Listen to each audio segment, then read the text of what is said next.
কুমিল্লার দেবিদ্বার উপজেলার ভানি ইউনিয়নের আন্দিরপাড়ে সাইফুল ইসলাম নামে এক সেনা সদস্যের বাড়িতে দুর্বৃত্তরা হামলা, ভাঙচুর ও লুটপাট করেছে এমন অভিযোগ পাওয়া গেছে।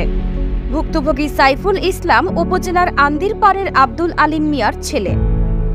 শুক্রবার বাদে জুমা পার্শ্ববর্তী ভানি গ্রামের শতাধিক লোকজন এই ঘটনা ঘটিয়েছে বলে জানা গেছে।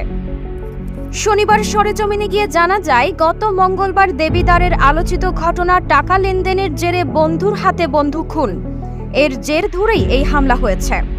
সেনা সদস্য সাইফুল ইসলাম জানিয়েছেন, তার প্রতিবেশী চাচাতো ভাই রাসেল তার ঘনিষ্ঠ বন্ধু শফিউল্লাহকে টাকা লেনদেনের জেরে পিটিয়ে হত্যা করে পালিয়ে চলে গেছে। আমরাও ঘটনার তীব্র নিন্দা জানিয়ে রাসেলের ফাঁসির দাবি জানিয়েছি।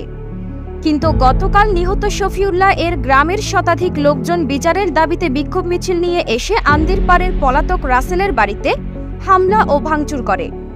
বিক্ষোভকারীরা ক্ষোভের বহিঃপ্রকাশে খুনি রাসেলের ঘরবাড়িতে হামলা ও ভাঙচুরের পর আগুন ধরিয়ে দেয়। তাতে আমাদের কোনো আপত্তি নেই ছিল না, কিন্তু কিছু লোক উদ্দেশ্যপ্রণোদিতভাবে আমাদের ঘরবাড়িতে হামলা, ভাঙচুর ও লুটপাট করে। এই হামলায় আমাদের 3টি ঘর ভাঙচুর ও লুটপাট হয়েছে। এতে আমাদের ঘর, বেড়া, আসবাবপত্র, ফ্রিজ ভাঙচুর ও প্রয়োজনীয় জিনিসপত্র ক্ষয়ক্ষতি এবং স্বর্ণ, নগদ টাকা সহ লুটপাট হয়েছে। ঘটনায় কমপক্ষে 5 থেকে 6 লক্ষ টাকার ক্ষয়ক্ষতি হয়েছে বলে তিনি জানিয়েছেন। এ সময় দুর্বৃত্তরা সেখানে আরও কিছু ঘরবাড়িতে ভাঙচুর, নারী পুরুষদের হেনস্থা, ফরহাদ নামে এক যুবককে মারধর, স্থানীয় একটি দোকানের সিসি ক্যামেরা ভাঙচুর এবং হামলার ভিডিও করার অভিযোগে কয়েকজনের মোবাইল ফোন হাতিয়ে নেন বলে স্থানীয়রা অভিযোগ তুলেছেন। রাসেল যে কাজ করছে এটা অবশ্যই খুব খারাপ কাজ, সে একটা মানুষ মার্ডার করছে। এই জন্য আমরা রাসেলের ফাঁসি চাই, সর্বোচ্চ শাস্তি ফাঁসি চাই। রাসেলের জন্য, রাসেলের দোকান ত্রিবিদ্যা, রাসেলের জন্য, রাসেলের গ্রাম আন্দিরপাড়, এই গ্রামে আইসা তার প্রতিবেশী, তার আশেপাশের এলাকার মানুষ যা আছে সবার ঘরে ক্ষয়ক্ষতি হয়েছে, অনেক লুটতরাজ হয়েছে। কালকে জুমার পরে দিনে দুপুরে দিবালোকে তারা যারা আসছে, রাসেলের উপরে একটা আক্রোশ ছিল আক্রমণ করার জন্য রাসেলের ঘরে।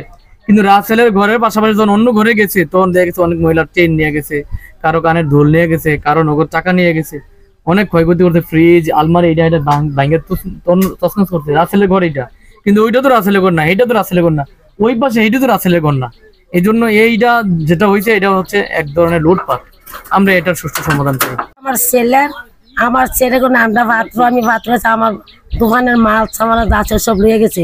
আমার একটা মেস্তুর আছে, মেস্তুরটানে মায়েরা মোবাইল লুয়ে তুলছে। কালকে বাড়িতে ছিলাম না, আমার ছেলে এখানে নামাজের পর বলে গরম শুয়েছিল, আমার ওয়াইফও বাড়িতে নেই। ছেলেরা আইয়া খালি খারাইছে উড়ানে, তারা মনে করছে আমার ছেলে ভিডিও করে, কিন্তু আমার ছেলে মোবাইল চালাও না, তার হাতে মোবাইলও নাই। কিন্তু আমার ছেলেরা দৌড়িয়ে সোদপুর নিয়ে দৌড়া তারা মায়ের দূর করছে, অনেক মায়ের দূর করছে। পরে আমি খবর পাইয়া চিল্লাওয়ালা করতেছি, পরে আমার ছেলেরা তারা বাইর থেকে হাসপাতালে নিয়ে গেছে, নিয়ে আমরা ট্রিটমেন্ট করে এখন তারা আবার বলছে আপনারা আসছেন, এই জন্য আমি তাড়াতাড়ি করে ছেলে নিয়ে আসছি। আমি রাসেলের বিচার চাই, আমরাও রাসেলের বিচার, সবাই চাই আমরা রাসেল খুনির বিচার। এবারে তারা 100 জন রাজনাও লইয়া আমার ঘর বর লুটপাট করছে। রাসেল খুনির ঘর লুটপাট করে আমার কোনো আসে যায় না। আমি রাসেলের বিচারে তো চাই, রাসেল খুনির দরকার নেই। আমার ঘর, অন্য জনের ঘর, আশেপাশের ঘর, দোকান তারা লুটপাট করলো কেন? আমরা দুষ্টি। আমি অঙ্কা আমার ভাই কে কথা, আমি আমাদের মাননীয় সরকারের কাছে আমি ন্যায্য বিচার চাই।